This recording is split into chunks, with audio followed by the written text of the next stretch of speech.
ಅಪಾರ್ಥ ಮಾಡ್ಕೋಬೇಡಿ ಅನ್ನೋ ಡೈಲಾಗ್ ಮೂಲಕವೇ ಕನ್ನಡ ಚಿತ್ರರಂಗದಲ್ಲಿ ಖ್ಯಾತಿಯನ್ನ ಗಳಿಸಿದ್ದ ಹಿರಿಯ ಹಾಸ್ಯ ನಟ ಉಮೇಶ್ ಅವರು ವಿಧಿವಶರಾಗಿದ್ದಾರೆ.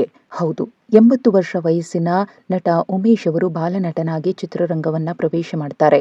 ಸುಮಾರು 350ಕ್ಕೂ ಅಧಿಕ ಸಿನಿಮಾಗಳಲ್ಲಿ ಅಭಿನಯಿಸಿ, ವಿಶೇಷವಾಗಿ ಹಾಸ್ಯ ಪಾತ್ರಗಳಲ್ಲಿ ತಮ್ಮ ಅಭಿನಯ ಶೈಲಿಯಿಂದ ಪ್ರೇಕ್ಷಕರ ಮನ ಗೆಲ್ತಾರೆ. ಆದರೆ ವಯೋಸಹಜ ಅನಾರೋಗ್ಯದಿಂದ ಬಳಲ್ತಾ ಇದ್ದ ನಟ ಉಮೇಶ್ ಅವರು ಇತ್ತೀಚೆಗೆ ಸ್ನಾನದ ಮನೆಯಲ್ಲಿ ಕಾಲ್ಜಾರ್ ಬಿದ್ದು ಸೊಂಟ ಮತ್ತು ಭುಜಕ್ಕೆ ಪೆಟ್ಟು ಮಾಡಿಕೊಂಡಿದ್ರು. ಹಾಗಾಗಿನೇ ಆಸ್ಪತ್ರೆಯಲ್ಲಿ ದಾಖಲಾಗಿ ಅವರು ಚಿಕಿತ್ಸೆಯನ್ನು ಕೂಡ ಪಡಿತಿದ್ರು. ಇನ್ನು ಆಸ್ಪತ್ರೆಗೆ ದಾಖಲಾದ ನಂತರದಲ್ಲಿ ಎಂಆರ್ಐ ಹಾಗೂ ಸಿಟಿ ಸ್ಕ್ಯಾನಿಂಗ್ ಮಾಡಿದಾಗ ಉಮೇಶ್ ಅವರಿಗೆ ಕ್ಯಾನ್ಸರ್ ಇರುವುದು ಪತ್ತೆಯಾಗಿತ್ತು. ಅದು ಕೂಡ ಕ್ಯಾನ್ಸರ್ 4ನೇ ಹಂತವನ್ನ ತಲುಪಿತ್ತು. ಕಿದ್ವಾಯಿ ಆಸ್ಪತ್ರೆಯಲ್ಲಿ ಕ್ಯಾನ್ಸರ್ಗೆ ಚಿಕಿತ್ಸೆಯನ್ನು ಪಡಿತಾ ಇದ್ದ ಉಮೇಶ್ ಅವರು ಚಿಕಿತ್ಸೆ ಫಲಕಾರಿಯಾಗದೆ ಇವತ್ತು ವಿಧಿವಶರಾಗಿದ್ದಾರೆ.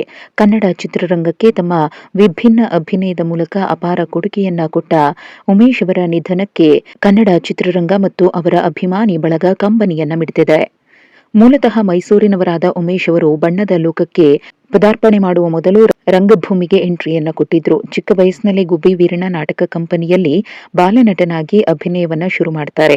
ಅವರ ಪ್ರತಿಭೆಯನ್ನ ಗುರುತಿಸಿದ ದಿಗ್ಗಜ ನಿರ್ದೇಶಕ ಪುಟ್ಟಣ್ಣ ಕಣಗಾಲ್ ಅವರು ಉಮೇಶ್ ಅವರನ್ನ ಸಿನಿಮಾ ರಂಗಕ್ಕೆ ಪರಿಚಯಿಸಿದ್ರು. 1960ರಲ್ಲಿ ತೆರೆಕಂಡ ಮಕ್ಕಳ ರಾಜ್ಯ ಸಿನಿಮಾದಲ್ಲಿ ಮೊದಲ ಬಾರಿಗೆ ಉಮೇಶ್ ಅವರು ಬಣ್ಣ ಹಚ್ಚಿದ್ರು. ಅಲ್ಲಿಂದ ಆರಂಭವಾದ ಉಮೇಶ್ ಅವರ ಸಿನಿ ಪಯಣ ಸುಮಾರು 350ಕ್ಕೂ ಅಧಿಕ ಸಿನಿಮಾಗಳವರೆಗೂ ಕೂಡ ಮುಂದುವರಿಯಿತು. ಉಮೇಶ್ ಅವರು ಕನ್ನಡದ ಹಲವು ಹಿಟ್ ಸಿನಿಮಾಗಳಲ್ಲಿ ಅಭಿನಯಿಸಿದ್ದಾರೆ.